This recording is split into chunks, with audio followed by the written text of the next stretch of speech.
Ini dengan kita dapat berjumpa lagi untuk menyambung baki daripada tajuk kita ni, iaitu masih berkaitan tentang jenis-jenis nafkah. Baik, dalam kuliah kita yang lepas awal bulan 3 kita dah bicarakan tentang nafkah, beberapa jenis nafkah, iaitu nafkah furu' kepada usul, nafkah usul kepada furu', dan juga yang pertama itu ialah nafkah kepada diri sendiri. Baik, pada malam ini kita bincang tajuk yang berikutnya, iaitu jenis yang keempat daripada bentuk-bentuk nafkah ini, iaitu nafkah suami kepada isteri. Muka surat 874. Qala al-musannifun hafizahumullah,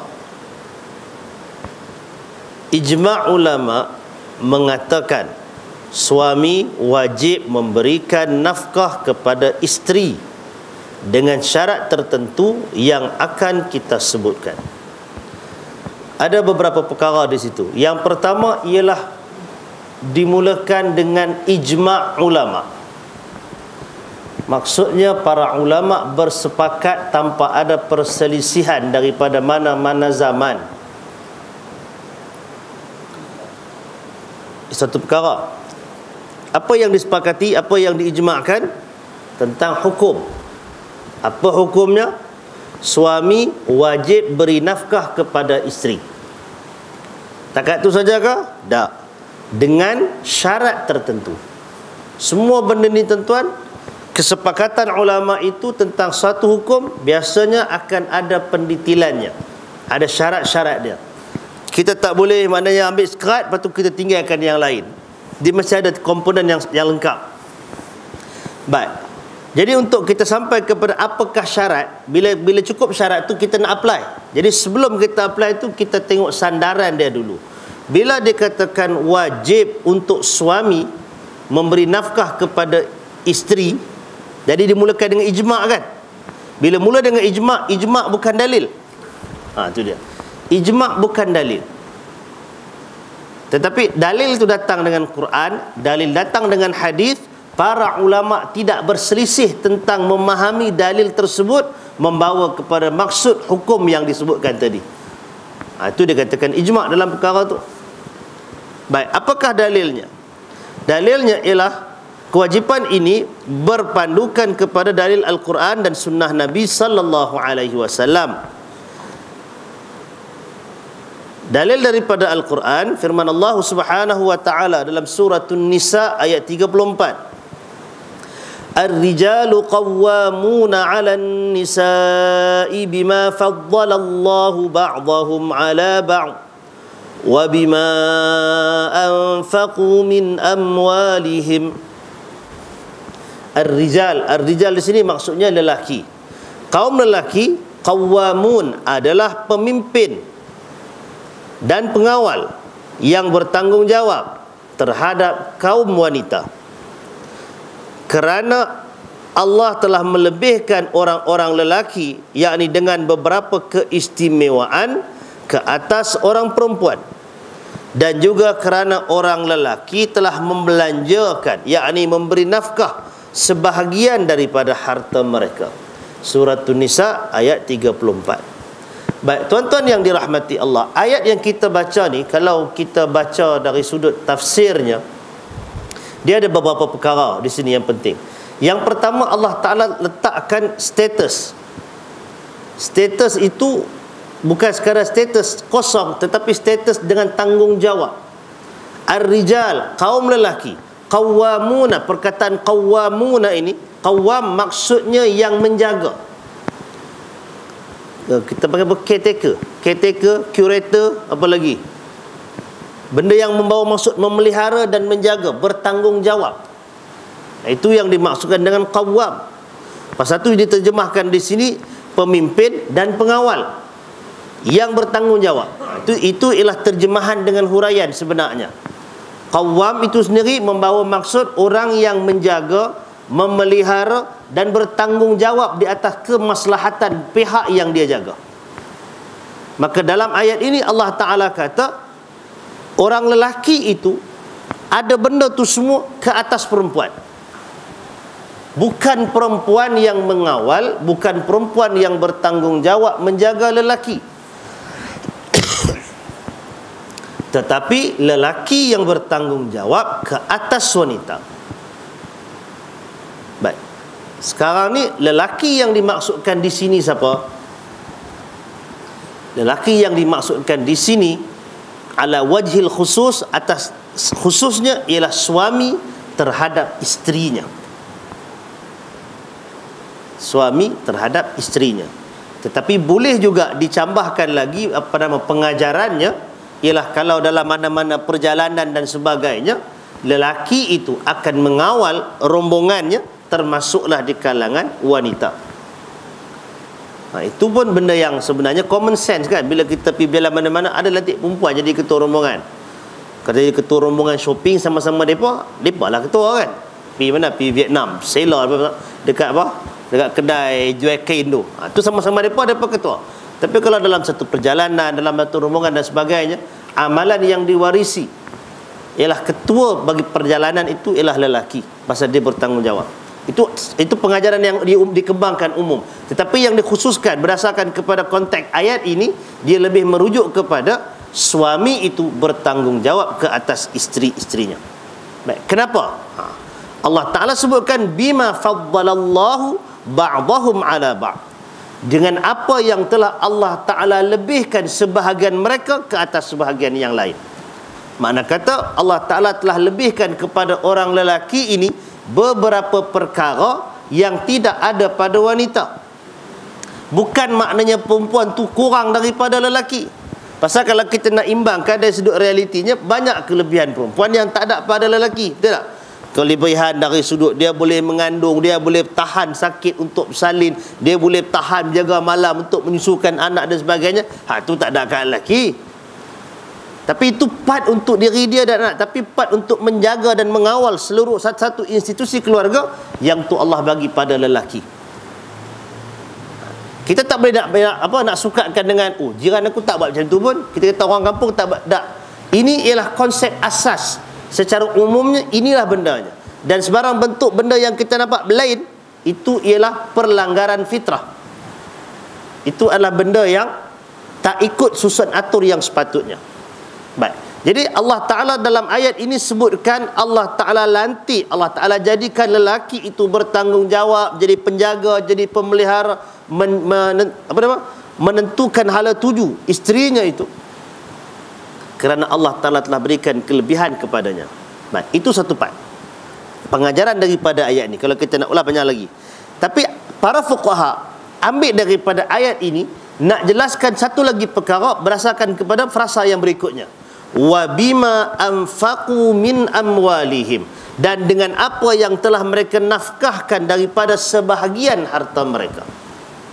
Maknanya lelaki itu bertanggungjawab ke atas wanita atas sebab lelaki itu yang memberi nafkah kepada wanita.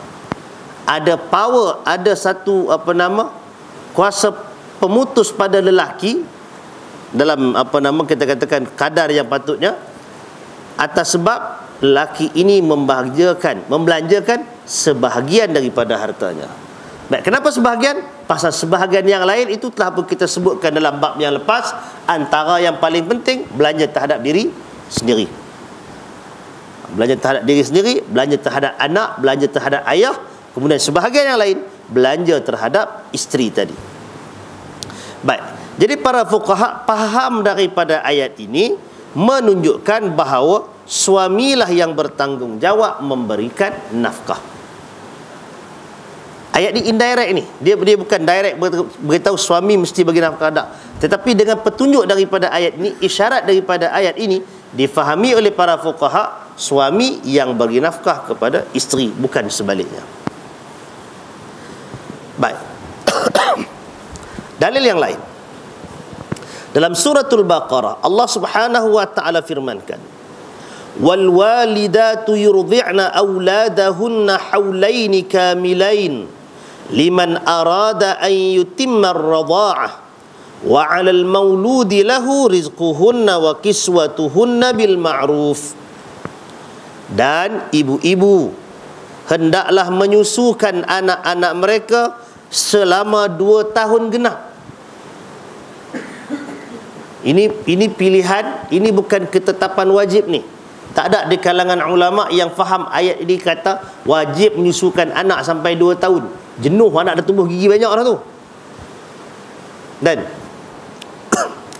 pasal Allah Ta'ala sambung ayat itu dengan liman arada an yutimmar radha'ah, iaitu bagi orang-orang yang hendak menyempurnakan penyusuannya.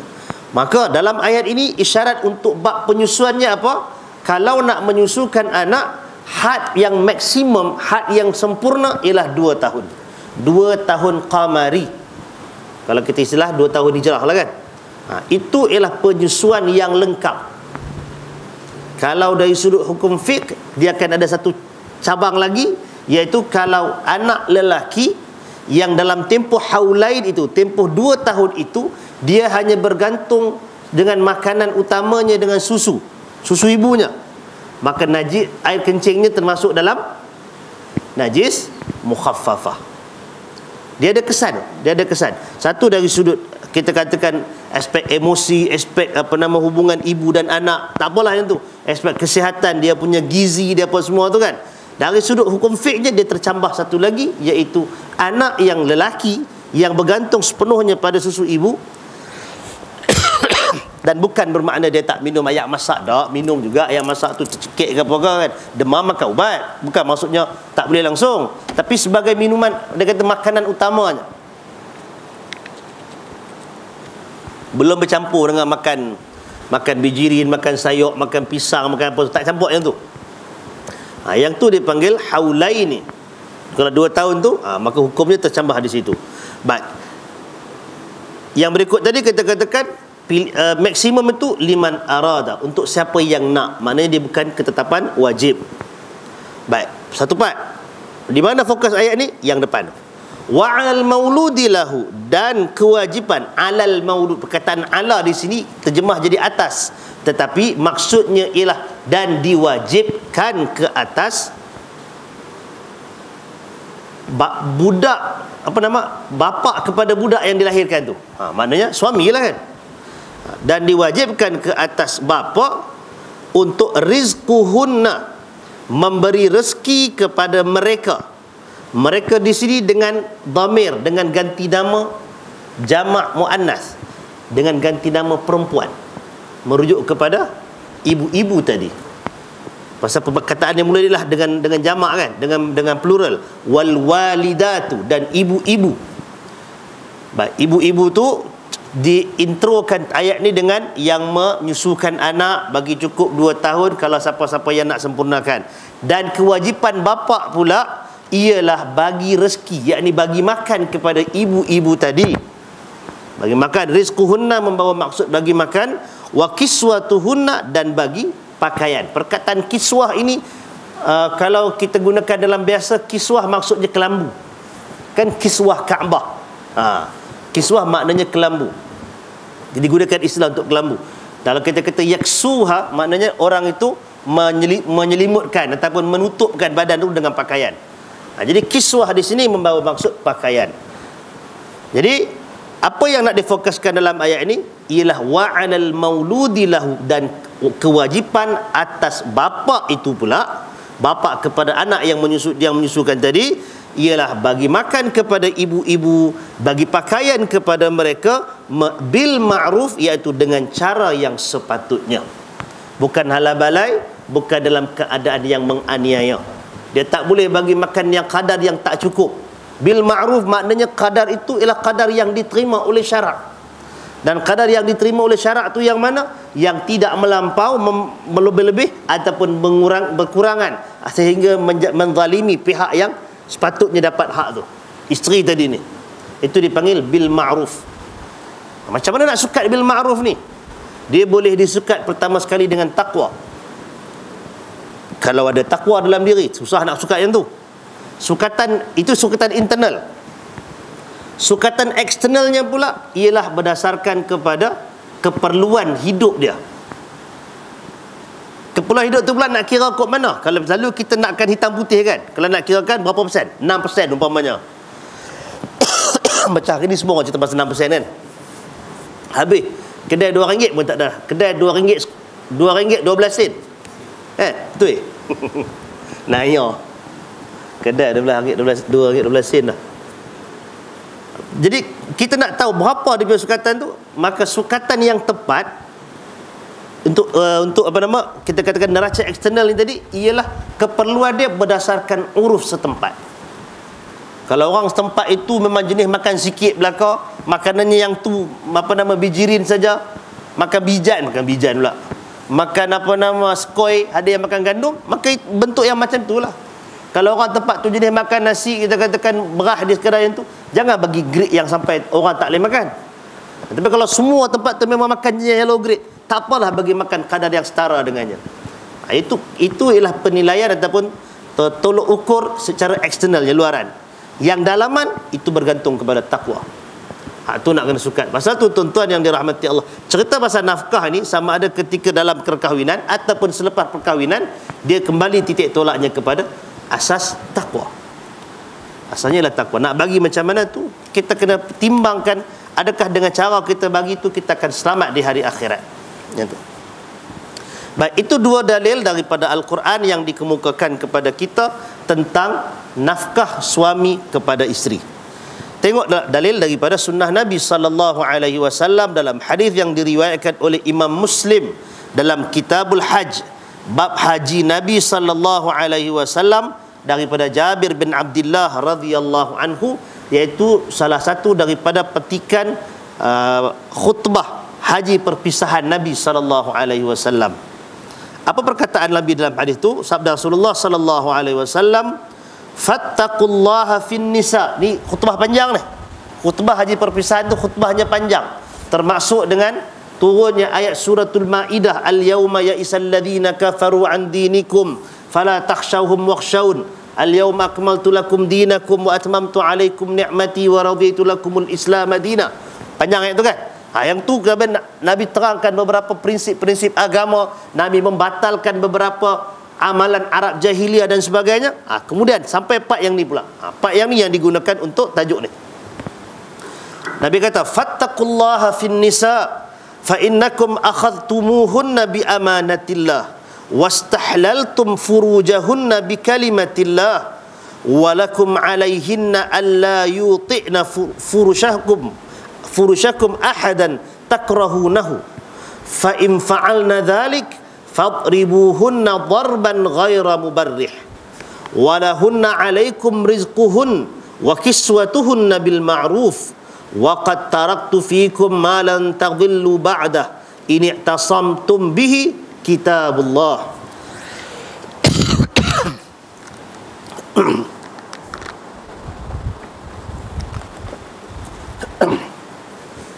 Baik, maksud hadis, fattaqullah, maka hendaklah kamu bertakwa kepada Allah fin nisa, dalam urusan wanita. Maksud dalam urusan wanita dalam hadis ini secara khusus merujuk kepada urusan isteri. Isteri, dan kalau yang berkaitan dengan dia ialah auma malakat aimanukum, dipanggil apa? Milkul yamin, hamba-hamba wanita. Tak ada zaman kita, zaman dulu adalah. Baik. Allah Ta'ala, Nabi sebutkan bertakwalah kamu. Maksudnya bertakwalah kamu ni kena ambil kira segala tata cara hubungan dan urusan kita dengan isteri itu, biar dia dapat takwa, biar ia mencapai dan memperoleh takwa. Jangan dia bercanggah dengan takwa kepada Allah Ta'ala. Kalau kita nak terjemahkan, takutlah kamu kepada Allah dalam mengendalikan urusan isteri-isteri. Nak gambarkan betapa pentingnya perkara ini, Nabi kaitkan dengan takwa. Dan maknanya, barang siapa yang dapat mengendalikan urusan isterinya dengan cara yang betul, maka itu merupakan salah satu daripada jalan untuk mencapai takwa kepada Allah.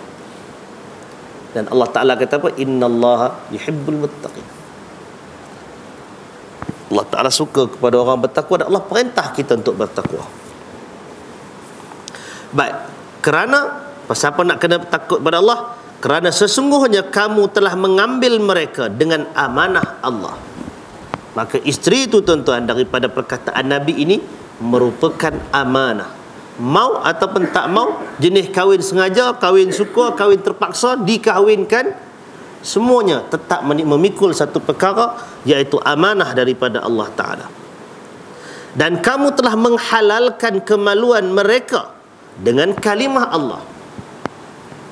Maknanya bila kita terima akad nikah tu, kan kita sebut tentang ta'rif nikah gitu kan. Ta'rifnya ialah dipanggil apa? Menghalalkan faraj, menghalalkan persetubuhan. Maka asal hukum kemaluan wanita ini haram. Haram untuk dilihat, haram untuk disentuh, haram untuk diperdagangkan, haram untuk dirasa, haram untuk disetubuhi dan sebagainya. Melainkan yang datang dengan cap muhur daripada Allah, datang dengan kalimat Allah. Kalimat tu main mana? Datang dengan akad nikah. Pasal tu Nabi ungkit balik benda ni. Maknanya kamu telah menghalalkan benda yang diharamkan untuk kamu, wahai lelaki, dengan kalimat daripada Allah. Benda ni besar, bukan main-main. Dia benda besar pasal disandarkan kepada Allah Ta'ala. Baik. Dan Nabi kata lagi, walakum alaihinna, hak kamu yang wajib ditunaikan oleh mereka, yakni oleh isteri-isteri kamu tadi, ialah mereka tidak membenarkan sesiapa yang kamu benci memijak kakinya di atas hamparan kamu. Maksudnya apa? Kalau orang dulu zaman Nabi tu orang tinggal rumah pun ada rumah. Rumah tu dia ada hamparan, ada kapet kan. Atau kalau yang tinggal di dalam kemah pun dia memang ada kapet situ. Jadi hak suami ialah isteri tak boleh benarkan siapa-siapa pijak tempat tu. Maksud pijak ialah masuk ke dalam rumah. Masuk ke dalam rumah. Itu yang dimaksudkan di sini. Jika mereka melakukannya, kalau mereka buat. Sekarang ni perkataan tu tak benarkan orang yang kamu tak suka. Dia tak sebut macam mana, tak sebut siapa. Siapa-siapa saja yang tidak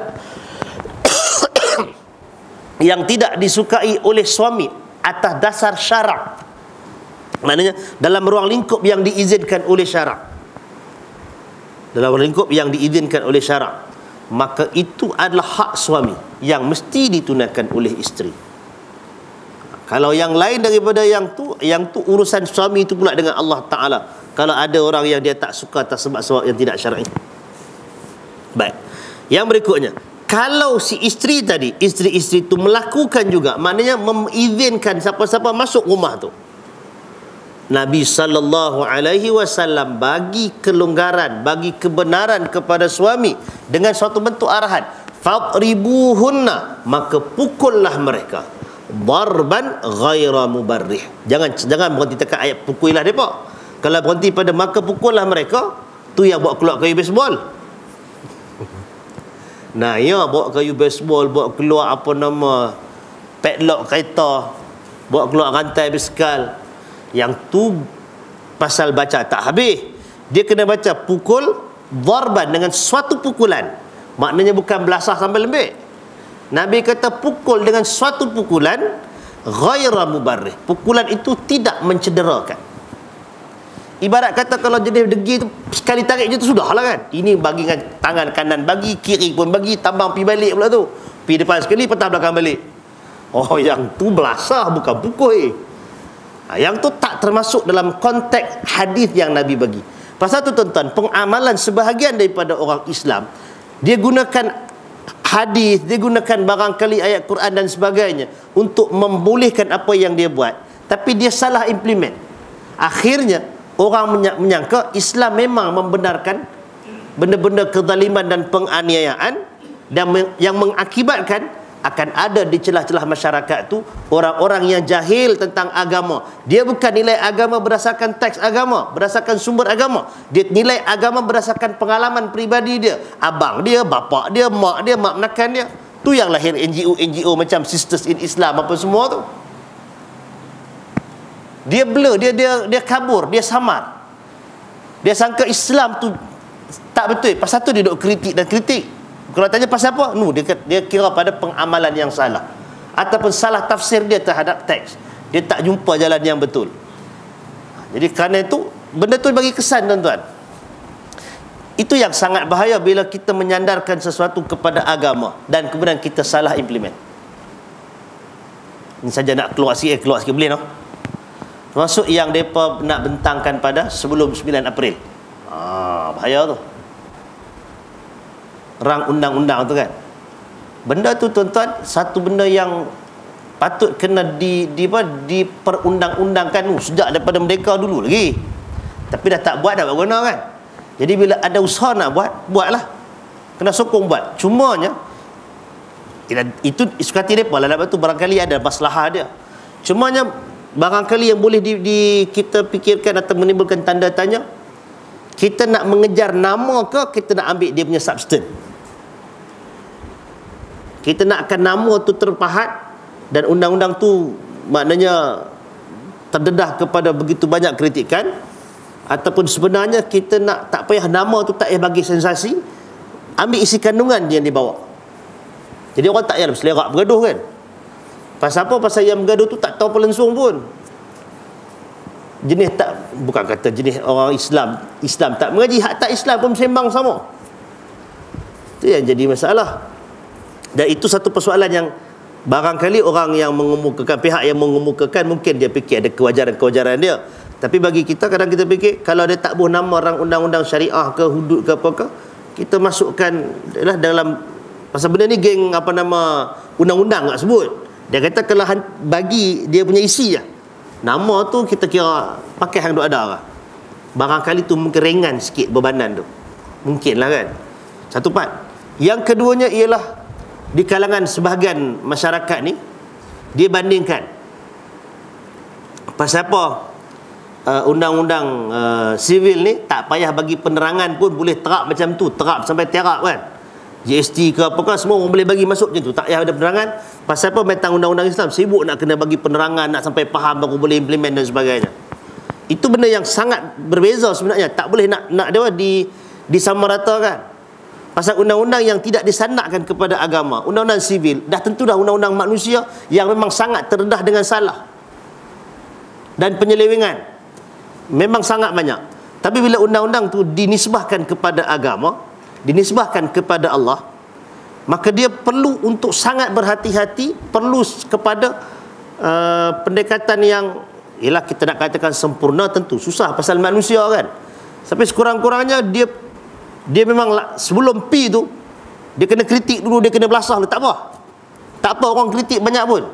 Ialah orang tak faham kan apa yang pada fikirkan dalam enactment yang sekian-sekian ni, penelitian dia apa, yang tu tak dihuraikan. Jadi kalau orang duk tanya, diseminarkan, macam hari ni dia seminar di KL kan, tak apa, buatlah seminar sebanyaknya, buatlah penerangan. Memang kena buat, pasal dia tak sama dengan undang-undang manusia. Undang-undang sivil ni kalau jalan dulu tak payah terang pun, orang hentam pasal dia undang manusia. Tapi kalau undang-undang agama ni, bila kita jalan dulu, orang tak faham, yang orang akan cerca tu bukan sekadar kepada orang yang melaksana, bimbang dia lajak pi ke atas lagi, dia akan mencederakan ataupun dia akan mencerca agama, mencerca nas-nas Quran ataupun hadis Nabi sallallahu alaihi wasallam.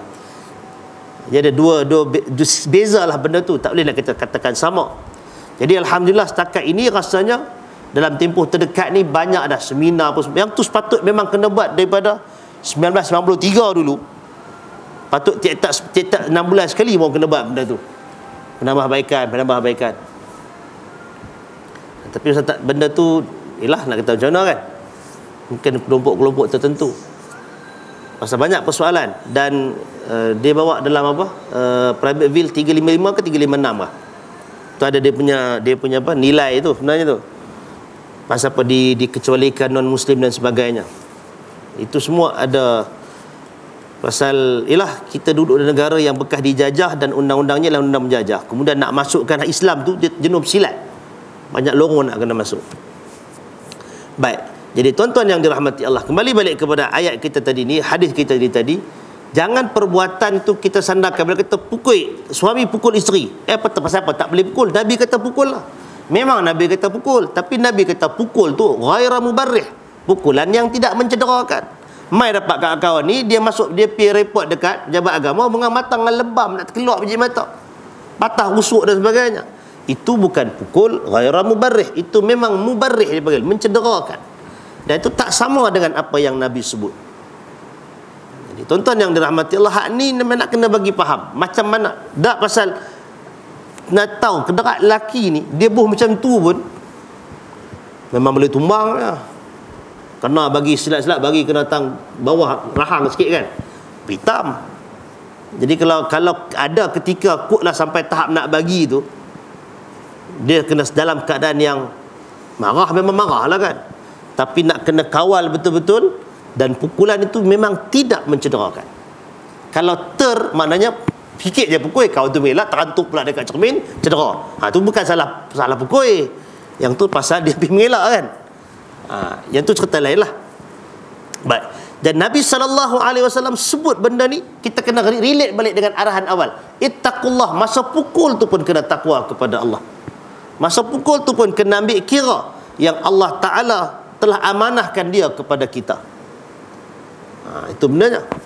Baik, itu hak suami yang isteri wajib buat, dan kalau ingkar ada habuan dia. Yang berikutnya, walahunna alaikum rizquhunna, dan untuk depa kewajipan ke atas kamu wahai suami, rizquhunna ialah memberi nafkah, ini memberi makan, wa kiswatuhunna memberikan pakaian, bil ma'ruf dengan sesuatu yang baik. Sesuatu yang baik yang kita sebutkan tadi dalam ayat tadi. Baik, waqad taraktu fikum, dan sesungguhnya telah aku tinggalkan pada kamu malan tadillu, apa yang kamu sama sekali tidak akan sesat, ba'dahu, selepas daripadanya, ini tasamtum bihi, sekiranya kamu berpegang teguh dengannya. Kitabullah, iaitu kitab Allah. Hadis riwayat Muslim. Baik, jadi tuan-tuan yang dirahmati Allah Subhanahu wa taala, ada 2 ayat Quran dan 1 hadis Nabi yang sahih adalah antara dalil tentang kewajipan suami memberi nafkah kepada isteri. Yang dalil daripada Al-Baqarah dan hadis ni dia lebih direct kan, iaitu wa 'alal mauludi ataupun wa 'alaikum wa lahunna 'alaikum. Apa yang perlu bagi dalam nafkah? Makan dan pakaian. Makan dan pakai, itu wajib diberikan. Baik, yang seterusnya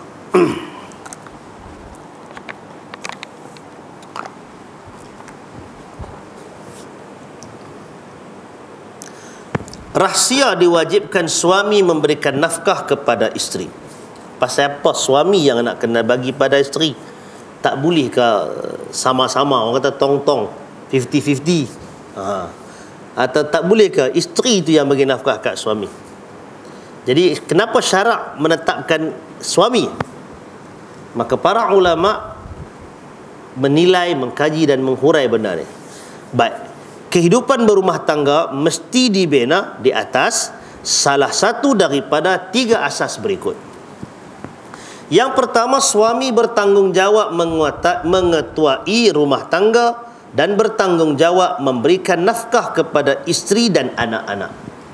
Hak ni level pertama, ini level asas, inilah yang sepatutnya.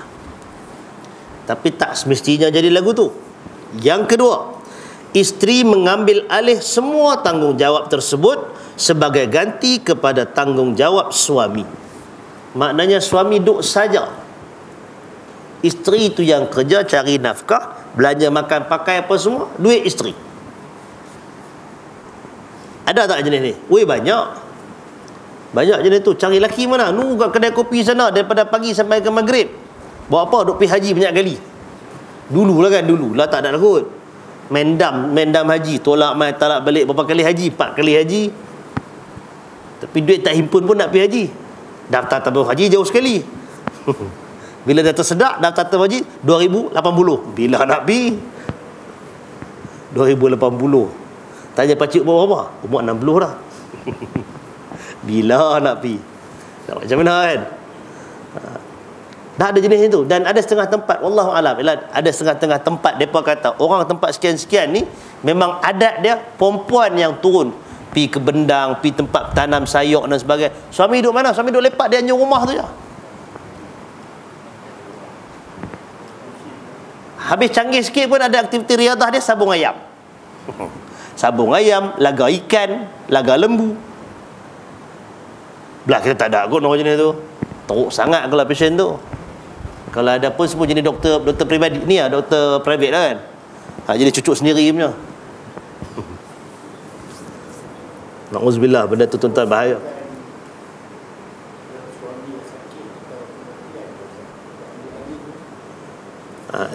Yang tu, itu salah satu wajah utama. Barangkali pasal suami sakit pun mungkin jadi juga. Itu pun boleh jadi. Tapi itu ialah kita panggil apa? Darurat. Itu keadaan darurat. Tapi dalam keadaan yang biasa, yang terbalik kurang ni, ada juga pasien yang isteri memang dia handle semua. Pasien bangsa tak guna ni banyak lah ni. Baik, yang ketiga, yang ni pun lagi banyak ni. Suami isteri sama-sama bekerja sama melaksanakan tugas mencari harta dan memberikan nafkah. Ni yang banyak dalam dunia moden kita, tak boleh nak lari. Hak ni yang banyak. Kalau nak suruh duduk di rumah pun mereka bosan, nak kena kerja juga. Dah mereka kerja, dah ada duit, kena belanja sama. Baik, apakah yang akan berlaku jika kita meninggalkan asas pertama yang merupakan hukum syariat Islam lalu mengambil asas kedua dan ketiga? Baik, beberapa perkara akan berlaku kesan tindakan tersebut. Pertama, ia melibatkan masalah mas kahwin. Oh lah, dia kahwin sampai mas kahwin tu. Sama ada perempuan bertanggungjawab memberikan seluruh mas kahwin kepada lelaki, atau mereka berdua sama-sama bertanggungjawab menyediakan mas kahwin. Kalau ambil asas kedua dan ketiga, dia jadi lagu ni sepatutnya. Tapi yang kita jadi itu pasal masa kahwin dulu, agreementnya ialah laki kena tanggung semua. Pasal itulah laki bagi mas kahwin. Tapi bila dah kahwin, macam belajar macam tak cukup, mula isteri nak kerja kan. Bila nak kerja, jadi sebenarnya ialah, kalau dikirakan dia punya sekuen tu ialah mas kahwin, kalau isteri tu yang akan bagi nafkah, tanggung semua keluarga, patut daripada awal lagi mas kahwin tu isteri yang bagi kat suami, dan bagi dauri pula kan. Tapi kita taklah, kita kata laki yang wajib bagi mahar kepada isteri, ataupun pakat bagi dua. Pakat bagi dua pun ramai agak buat. Jenis tak cukup duit nak buat belanja apa semua, dia bagi dua. Tapi yang bagi dua tu belanja kahwin kan. Mas kahwin, Allah berduit sangat mas kahwin. Berapa ringgit? RM23 7 kupang. Kan tinggi kan. Baik, kesan yang pasti hasil daripada fenomena ini ialah wanita akan keluar mencari lelaki untuk dijadikan suami. Pasal kalau dah kata dia yang ada kerjaya, dia yang nak bagi nafkah, dia dah kena pergi cari suami. Sedangkan Allah telah memuliakan mereka dengan menjadikan lelaki yang mencari mereka untuk dijadikan isteri. Ini kerana orang yang mengeluarkan harta, yakni pemberi mas kahwin, akan mencari orang yang menerima.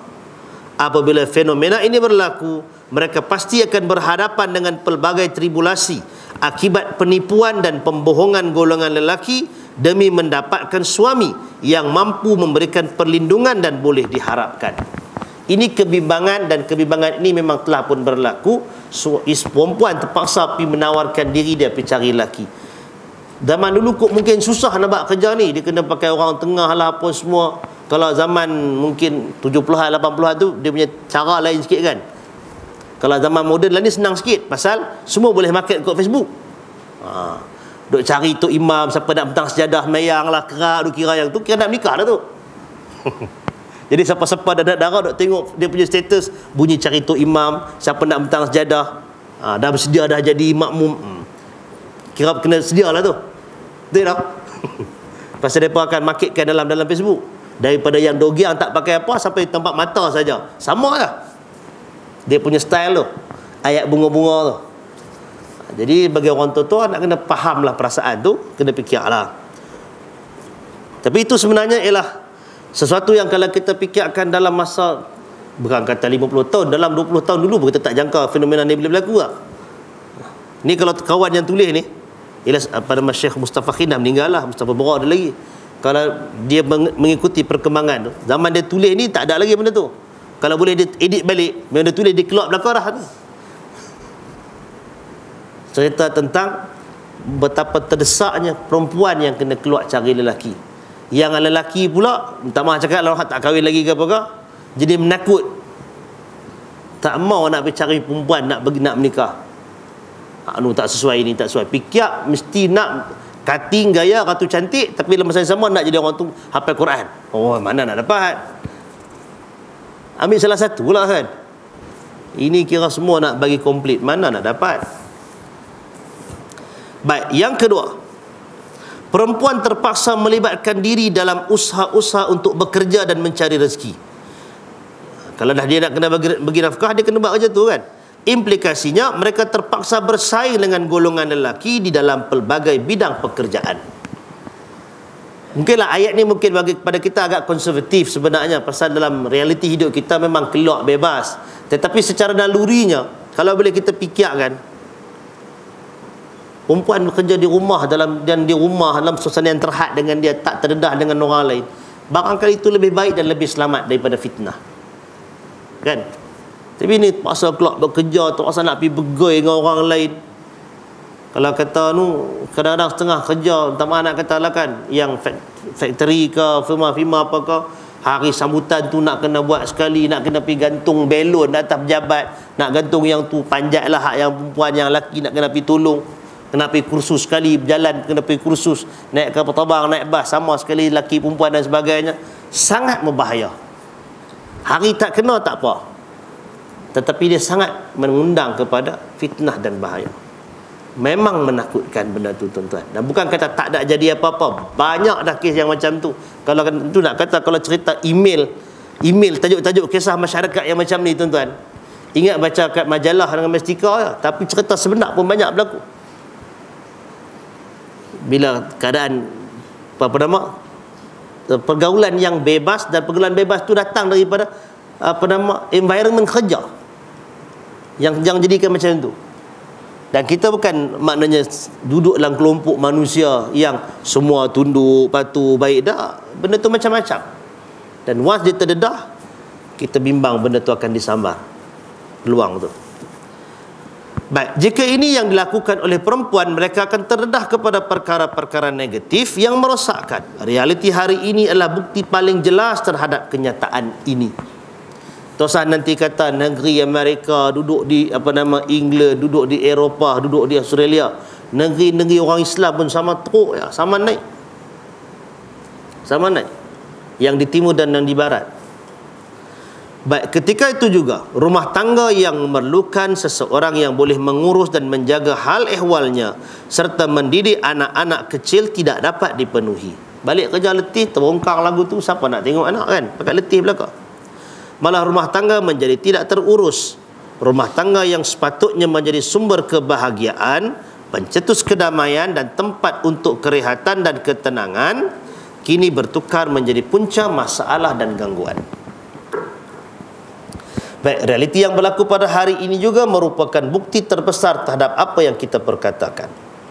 Yang ketiga, jika rumah tangga dibina di atas salah satu daripada dua rukun yang telah disebutkan tadi, sudah pasti hak talak berada di tangan isteri, sama ada secara berkongsi atau mutlak. Kalau dah isteri tu yang pergi cari nafkah, isteri tu yang bayar mas kahwin, dia kontrol semua, baik bagi kat dia hak talak tu kan? Walaupun benda tu tak berlaku, tapi kenapa Islam tak bagi kat kewajipan mencari nafkah kepada isteri, bagi kat suami? Lanjutan daripada kewajipan tu, dia ada hak dia ialah kuasa talak duduk tangan lelaki. Baik, undang-undang ekonomi dan sosial menyatakan sesiapa yang mengeluarkan belanja, maka dialah yang berkuasa.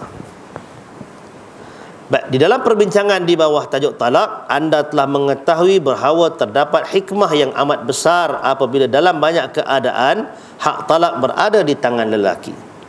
Baik, demi menjadikan setiap pasangan sebagai asas kebahagiaan antara satu sama lain, demi menjadikan rumah tangga sentiasa tentram, harmoni dan tenang, demi menjadikan wanita sentiasa dipandang mulia dan sentiasa diperlukan oleh lelaki, dan demi untuk tidak memalukan lelaki apabila hak mereka hanya berperanan sebagai penunggu ataupun penipu. Itu dua tu. Penunggu ke penunggu hantu penunggu rumah, duduk rumah tak ada buat kerja apa, ataupun penipu. Maka mencari dan memberi nafkah kepada keluarga adalah kewajipan suami, bukannya isteri.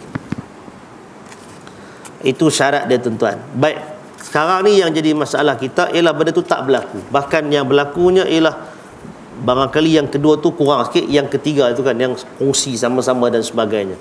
Yang tu nak kira apa? Yang tu kita kira sebagai sedekah daripada isteri kepada suaminya.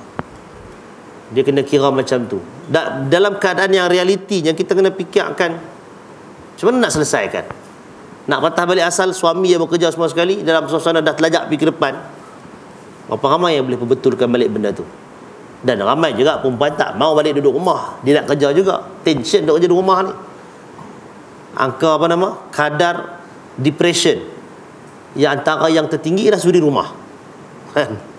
Pasal ada potential duduk di rumah, tak ada jumpa orang dan sebagainya, tidak bersosial. Jadi kalaulah sampai ke tahap begitu, sebenarnya dia kena ada akad ataupun kena ada persetujuan antara dua pihak. Mesti antara bainakum, mesti dengan redha antara dua orang ni. Iaitu kerja boleh bagi kerja, dan isteri hak dia, kata dia duit tu dah duit dia. Kalau dia bagi kepada keluarga untuk melancarkan perjalanan nafkah keluarga, maka itu bukan atas dasar wajib, tapi itu atas dasar sedekah. Itu atas dasar sedekah. Dia kena tahu yang tu. Dan setiap kali dia bagi tu atas dasar sedekah, isteri tu dapat pahala. Suami bagi duit atas dasar wajib, maknanya kalau tak buat dia berdosa. Isteri dia bagi tu atas dasar sedekah, dia buat dapat pahala, dia tak buat dia tak berdosa. Cuma satu nak kena pesan, Allah Subhanahu wa taala firmankan, wala ya ayyuhallazina amanu la tubtilu sadaqatikum bil manni wal adha. Wahai orang-orang beriman, tak kira lelaki ataupun perempuan. Tapi kalau kita nak sebut dalam kes tadi, perempuan lah kan. Dalam kes umum sama aja. La tubtilu sadaqatikum, jangan kamu batalkan sedekah-sedekah kamu bil manni wal adha, dengan cara mengungkit dan perkataan yang buruk. Selalunya dia akan merangkai, bila dia ungkit dia akan keluar perkataan buruk, bila dia ungkit dia akan keluar perkataan buruk. Bila dia buat lagu tu, sebenarnya dia telah membatalkan nilai sedekah dia. Bagi saja peri, sia-sia untuk diri dia lah, dari sudut pahala. Orang dapat manfaat daripada duit tu, dapatlah benda tu. Jadi kerana tu tuan-tuan kena pesan, bagi yang sharing, bagi yang apa semua, elakkan daripada mengungkit. Dan bagi suami, janganlah buat benda-benda yang sampai menyebabkan yang isteri tu kerja nak mengungkit ya. Kan? Saat bila yang paling diungkit sekali? Saat bagi borang isi poligami ya. Yang tu dia akan keluar. Kalau yang tak pernah ungkit 20 tahun 30 tahun keluar borang tu, teman abang kata nak menikah seorang lagi, dia ungkit semua. Nah ya, 30 tahun punya amalan. Sabar, jangan ungkit. Tanya boleh, tapi jangan ungkit lah. Tanya apa yang tak cukup. Jaga baik-baik tuan-tuan. Nak awak nak kata apa? Allah Ta'ala sebut, la tubtilu sadaqatikum bil manni wal adha. Dalam keadaan lain kita pun samalah, jangan batalkan, jangan sia-siakan sedekah kita dengan cara kita mengungkit dan kita bil manni wal adha. Adha ni maksudnya keluarkan perkataan buruk. Yang tu.